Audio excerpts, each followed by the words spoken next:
Hi welcome back to my YouTube channel Poornima's kitchen. ಇವತ್ತಿನ special cafe ಸ್ಟೈಲಲ್ಲಿ ಕಾಫಿನ ಮನೇಲಿ 5 ನಿಮಿಷದಲ್ಲಿ ಹೇಗೆ ಮಾಡೋದು ಅಂತ ಈಸಿಯಾಗಿ ಹೇಳ್ಕೊಡ್ತೀನಿ. ಅದಕ್ಕೆ ₹2 ಸ್ಯಾಶೆಟ್ಟು ನೆಸ್ಕೆಫೆ ಸನ್ರೈಸ್ ಕಾಫಿ ಪುಡಿ ಪೌಡರನ್ನು ತಗೋಣ.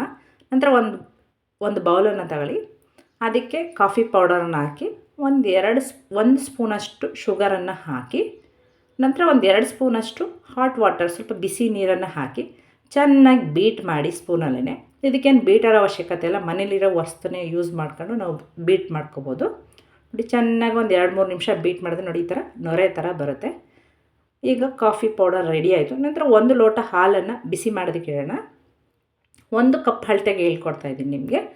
ಈಗ ಚೆನ್ನಾಗಿ ಕುದ್ದ ನಂತರ ನಾವು ಬೀಟ್ ಮಾಡ್ಕೊಂಡಿರೋಂಥ ಕಾಫಿ ಪೌಡರನ್ನು ಹಾಕಿ 1 ಲೋಟಕ್ಕೆ, ನಂತರ ಬಿಸಿ ಹಾಲನ್ನು ಹಾಕಿ ನೋಡಿ, ಬಿಸಿ ಬಿಸಿಯಾದ ನೆಸ್ಕೆಫೆ ಸನ್ರೈಸ್ ಕಾಫಿ ರೆಡಿ ಆಯಿತು.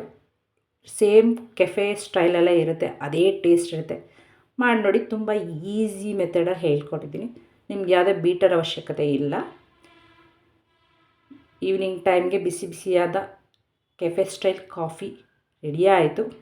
ಯಾರಿಗೆಲ್ಲ ಈ ಕಾಫಿ ವಿಡಿಯೋ ಇಷ್ಟ ಆಯಿತು ಲೈಕ್ ಮಾಡಿ, ಶೇರ್ ಮಾಡಿ, ಕಮೆಂಟ್ ಮಾಡಿ, ಸಬ್ಸ್ಕ್ರೈಬ್ ಆಗೋದಂತೂ ಮರಿಬೇಡಿ. ಓಕೆ, ಬಾಯ್.